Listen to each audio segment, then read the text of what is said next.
And hello today, Lou Porter here, and I have a special guest. I have two special guests, as a matter of fact. Tralka is not here today, the fire chief, but the two people that did come over, hello today.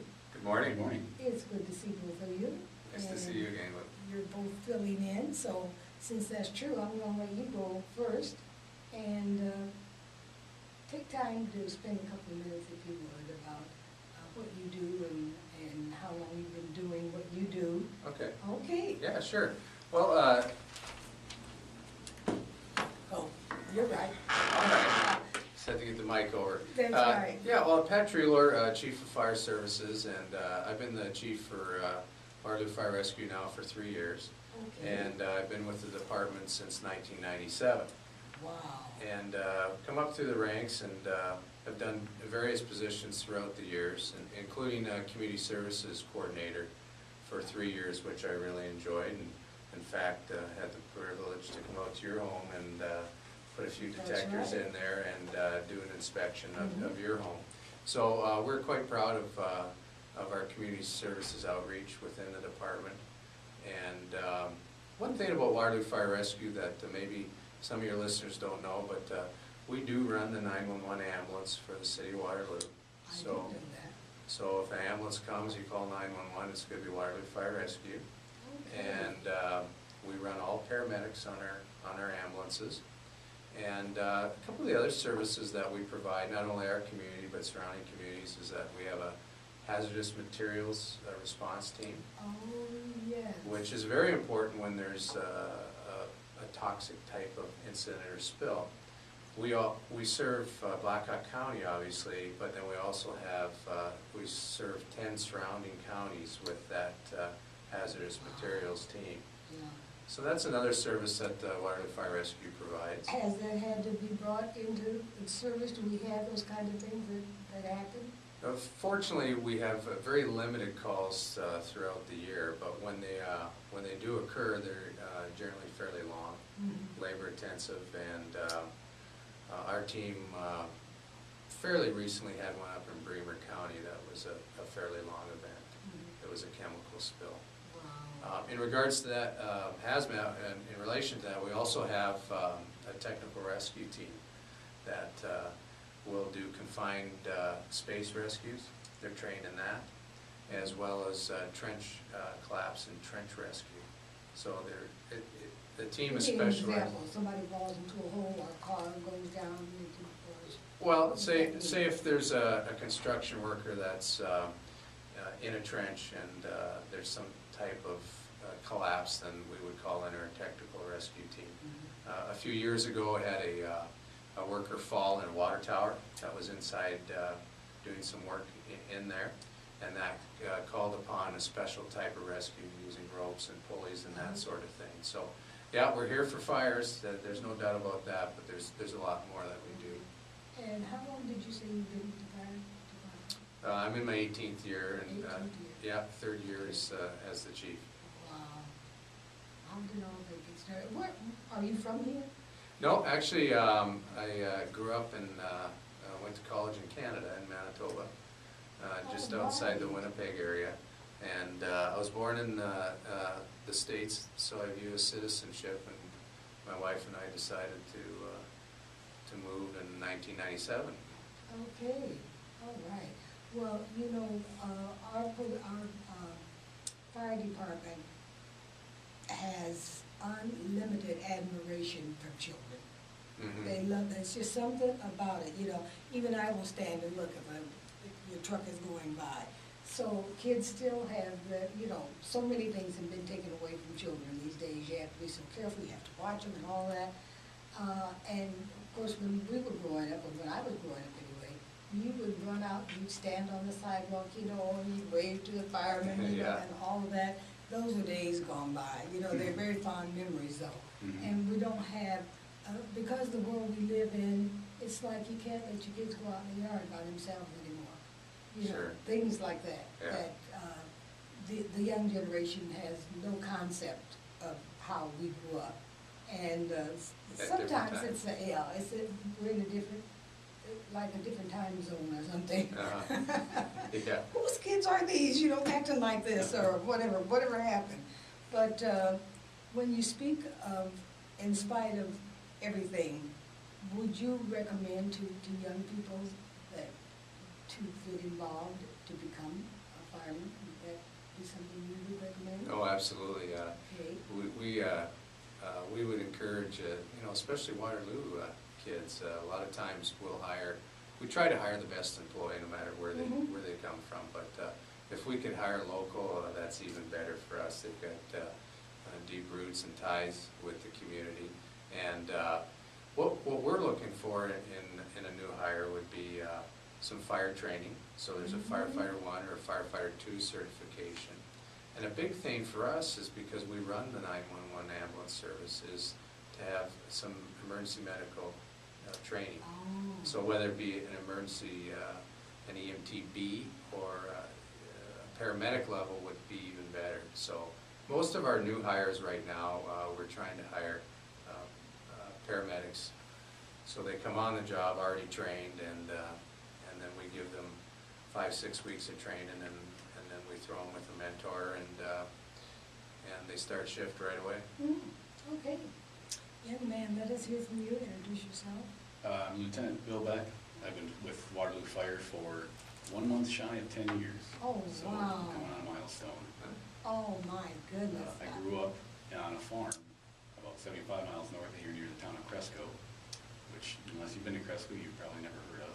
I have, I've heard of it, I've never been there, Yeah, but I've definitely it's a heard pretty of it. little town. Like I said, I grew up on a farm, Uh-huh. and I couldn't imagine doing anything but be a fireman now. Oh, right.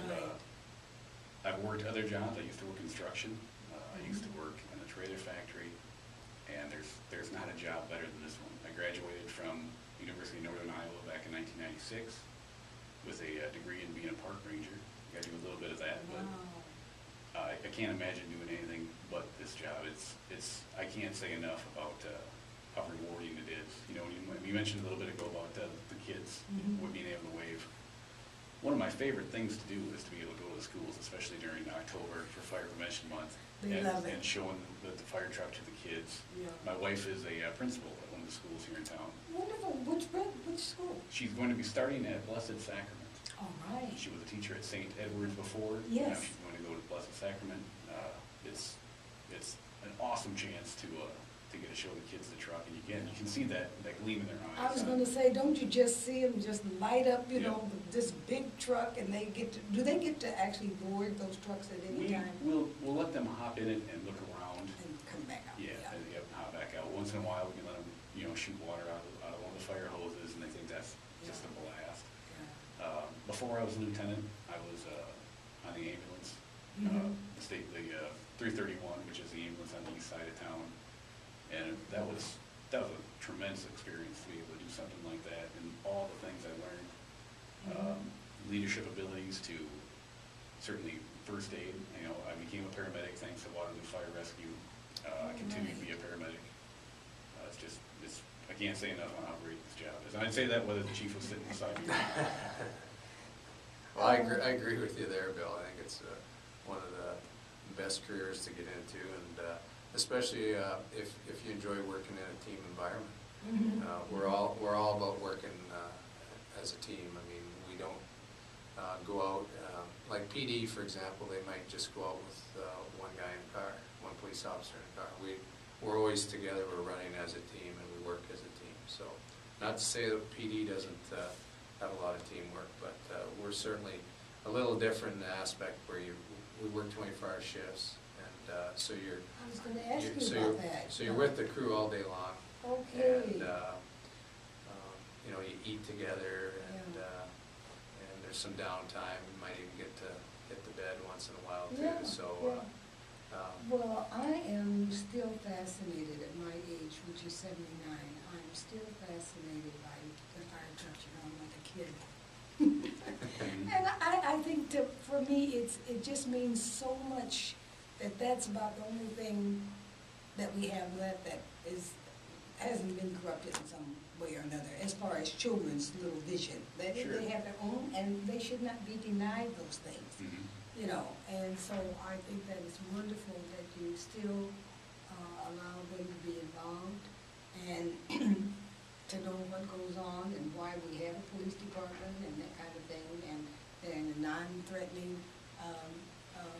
environment with the fire truck. It's just great for them. I don't know how that section of our society escaped, but I'm glad that it has, and that it's still there, because it's so important for kids to find out these kind of things. So If I could say one quick story that kind of sums it all up for me on why we do those things with children.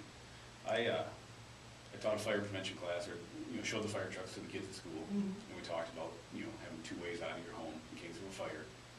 Not more than 2 weeks later, that one of the little girls in the class's house caught on fire, and it was due to a candle, which Chief Treeler will talk about in a few minutes. Yeah. That they had left going. They thought maybe after the investigation, they thought maybe a cat had knocked it over. Well, it was right in their stairwell upstairs to the bedrooms. Oh, So my goodness. because the little girl listened to me and did the homework, and I told them, you need to have 2 ways out of your home, they all escaped out through one of the bedroom windows upstairs. Oh, And wow. that, to me, is the absolute key to why we do what we do. Yeah. It's, if they wouldn't have known that, whether or not we'd have been able to get there in time is, it doesn't matter, because they were able to get out on their own. Yeah. Well, there are 2 things. I know the chief is going to talk about the candles and so forth, but we also are going to have this opportunity for the community. Would you, for people to actually come by or call, we have some gifts to give away today from the fire department. Would you share with us what those are? Absolutely. We brought along, the chief and I brought along some smoke detectors, a couple different kinds. We have 6 of them here. We have additional batteries, 9-volt batteries. Remember, it's always important, even if you have smoke detectors, to change the batteries. And we recommend that you do it twice a year, once in the spring, once in the fall. But we do have them here. They're free of charge. Okay. We brought 6 here. If you call the station, come down and get them. If they're Right. out, we always have more at our fire station at 425 East 3rd. We also have the ability to, if you're elderly, if you just can't get up and down a ladder, we have the ability, we can come out with the fire truck and put them in for you. Oh, my goodness. We try to be a full service. Yeah. I mean, we're in the, as Chief Treeler is fond of saying, we're in the business of saving lives and making differences. And any way we can do that, fire or emergency related, we want to help. Absolutely. I know you're going to speak to the candle thing. We still have some time. Wanted to know about follow-up training, like a lot of businesses or organizations go off to the hinterlands for additional training and that kind of thing. Is there, once you are a policeman, that's what I'm trying to ask, is there follow-up through the years on new techniques or whatever is going on? Yeah, sure. On the fire side, specifically in the EMS side, our paramedics need to have anywhere from 48 to 60 hours of continuing education hours, and we generally try to provide that from the fire department. We have a thing called Run Review, where we'll have a doctor come in and speak to our medics on a specific topic or a specific injury that we're seeing quite often out in the field. So that's on the EMS side. On the hazardous materials and tech rescue side, there's monthly training there. And as a department, we've set a goal of 240 hours per member as a minimum to train in specific areas. And generally speaking, we're just about double that per Waterloo Fire Rescue member. But and we have guys that go out to classes, various classes throughout the state and throughout the country to pick up new techniques and make sure that we're staying progressive and not getting stuck in our ways, so to speak. Okay. Now, the candle situation, we've been taught when we were growing up that we were just coming out of the kerosene age. Okay. Yeah. I think. So the lamps, I can remember having the lamp with the wick, you light it, and Sure. then you control it with the wick, up or down, depending on how much light you needed. I think we progressed a little from there, but. Yeah, you bet. I think we have too. Yeah, the candles, how should you use them? Should you blow them out? A lot of people just think, oh, I'll just leave it on, it'll go out by itself, which it will if you don't, you know, if you don't put it out. You bet. Yeah, well, interestingly enough, the International Associations of State Fire Marshals that came out with a document in May that actually kind of surprised a number of people in the fire service for candle fires occurring in the summer. And you don't think of it much that way, but I wouldn't. no, and some in the fire service don't think along those lines either. But what we're talking about are fatal fires that occur during a power outage because people are choosing to use candles for light.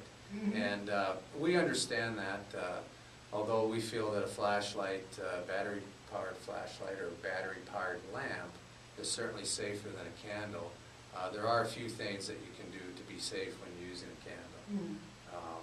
So what's recommended is that there's pillar candles or candles that are in a glass globe.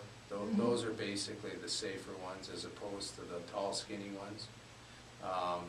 Also what's recommended is obviously that a candle's kept on a safe, stable Yes. surface, but also that there's no flammables around the area for at least 12 inches.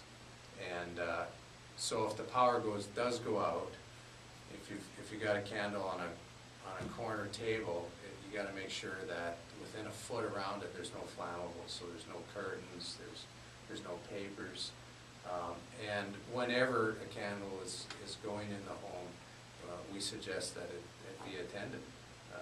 You know, a pet can knock it over, the glass could pop. There's a lot of things that could occur with it. But You know, it occurs to me when you were saying they could knock it over. There's so many, hundreds of thousands, probably millions of people who have pets and love their pets and that whole bit. But I can just see the possibility by accident of an animal swishing through the house with its tail going, you know, that could possibly cause a fire. And the fact that we don't think anything about turning on a dozen candles throughout the house, you know, but do we give it the proper attention that we should? I doubt it. yeah, we doubt it too. And when you are using a candle, you should try to limit it to one or two within the home, as opposed to having. Not the whole house. Yeah, instead of having, if you've got 5 rooms in the home, you shouldn't have 5 candles Right. going. The other thing too, though, it's recommended from the state fire marshal is that you don't move from room to room with the candle that's going. And in other words, don't be walking with a lit candle. Okay. Better to blow it out, and then you get to the next place you're going in your house, relight it if that's. You bet, and that can be difficult if it's in the middle of the night and the power is out. We understand that, but part of having a plan at home is to have a flashlight, battery-powered flashlight. They're fairly cheap, and they're a lot safer than a candle, but they can be used in conjunction with a candle. Yeah, well, that's just what I was going to ask you next. How safe are they, and do we have any numbers on how many people are still in the Stone Age, so to speak, haven't caught up with knowing that things have changed somewhat? There's new information out there about how people prepare for the unexpected, that kind of thing. Sure, I mean, I think in general terms, people are much better prepared for an emergency, whether it be a flood type of scenario or a power outage. To go along with that, in Black Hawk County, we've got a very good alert system. We've got tornado sirens located throughout the city. They've been upgraded. Keep in mind, a tornado siren is designed for when you're outside. It's not designed to wake you up. Mm-hmm. And there's been advances in things like weather radios, where you can have a weather radio that can be battery powered. I have one in my home. Mm-hmm. When we first got it, I had it set to the lowest level, and it was constantly going off. But now we've just got it set for tornado warnings, or you can set it for tornado watches. So there's been a lot of advances made And to can help those be people. purchased at just a regular place, like a Walmart or something like that? that, or? You bet. In fact, all the big box stores were carrying them, and I know at one time Hy-Vee was carrying them as well. But so I think there's a lot of tools out there too that people fairly inexpensively can be prepared for any type of emergency.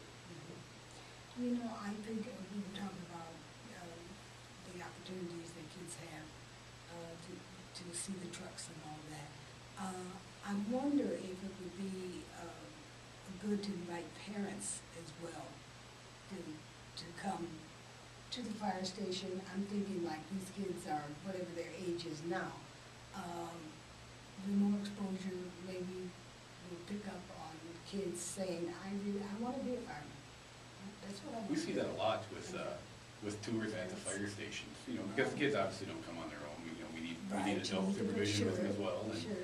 And almost across the board, after we're done, I'll always have adults say, oh, I didn't know that. See? That's the neatest thing ever. You Yeah, know, that- okay. That it's a learning experience I for haven't had everyone. my tour yet, but I'm coming over there. Well, you're always welcome, Lou. Yeah. We've done a couple other little things too as community outreach. We've allowed some organizations to, for lack of a better term, say raffle off the ability to have a birthday party at our fire station. Oh, wow. And so a few organizations, the YMCA being one, has raffled off that as a fundraiser for their organization. Yeah. And we supply, basically all we do is we supply the building. The building. We give a kind of an extended tour of the fire station and the equipment that's located there. And then depending on the age of the birthday kid, we'll give them a ride on a fire truck around the block. Oh, wow. So we are trying to be engaged with the community, and we welcome people to stop by the station, realizing that there might not always be somebody there. But yeah, we encourage it, and you know, these buildings are Waterloo citizens' buildings. Yeah. And we're just lucky enough to occupy them and to be able to serve the city. Dick, why don't you give another shout out there and let people know that they can come down here? What Yeah, you've got if you need a smoke detector, and what we recommend is at a minimum of a smoke detector per floor.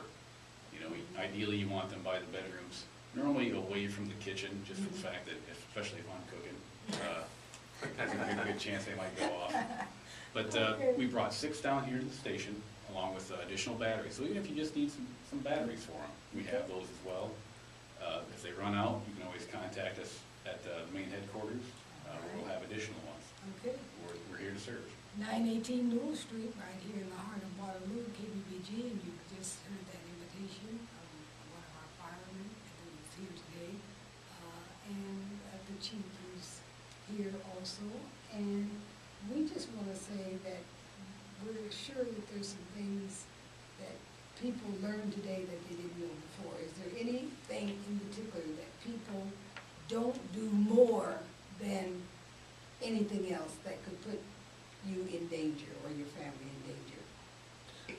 Well, the biggest thing for us, it's all about early detection within the home when it's fire related. And that's why just about any time I've come up here, Lou, to speak with you, I've tried to bring smoke detectors, because we know straight up that smoke detectors save lives. There is no doubt there.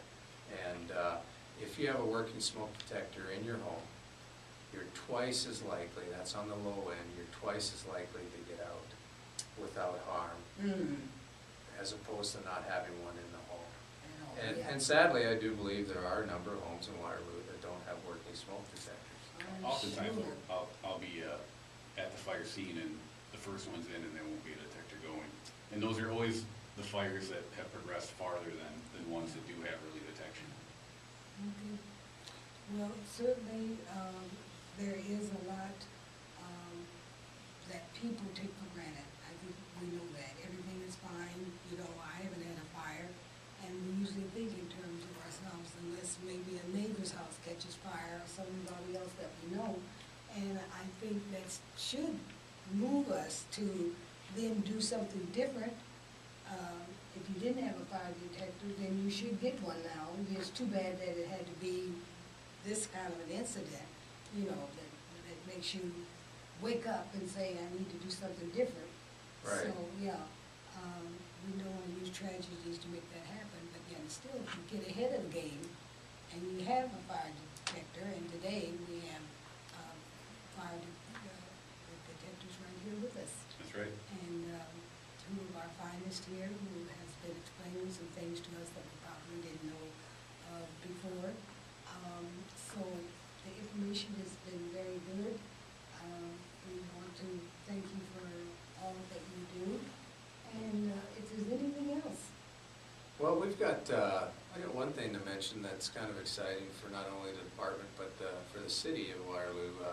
We have a new fire truck on order, and it's scheduled to be arrive in Waterloo the third week of August. Third week of August. And that's going to serve the Station 5's territory, and that station is located on Nevada Street.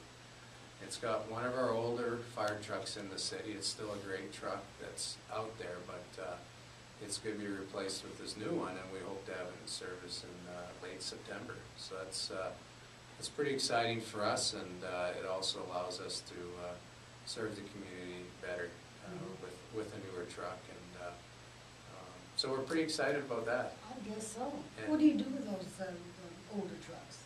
Well, this one will be put in reserve, so it'll run calls after it gets rehabbed a little bit, and some repairs will be needed to be made on it, but generally speaking, it'll probably just be going to reserve for a little bit. Okay. One other thing too that we've got new coming is we've got 7 new cardiac heart monitors that we'll be putting on our ambulances. And that's a pretty big purchase for us. They're very expensive, and we applied for, and we're lucky enough to get a Blackhawk Gaming grant that will pay for a large percentage of those heart monitors. Okay. And they're advanced, they're the newest technology, so it'll allow us to, provide better service to the people that we serve. And we hope to have those by the middle of July. They're on order. So those are 2 exciting big purchases that will help us do a better job. Certainly, certainly.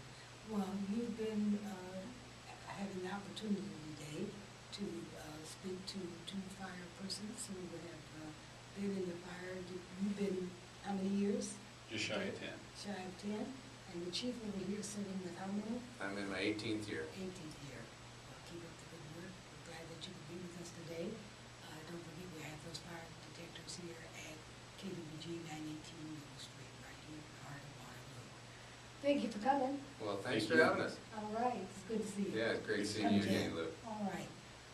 This has been Trelka's Way. We've had 2 firemen who sat in for our police chief today.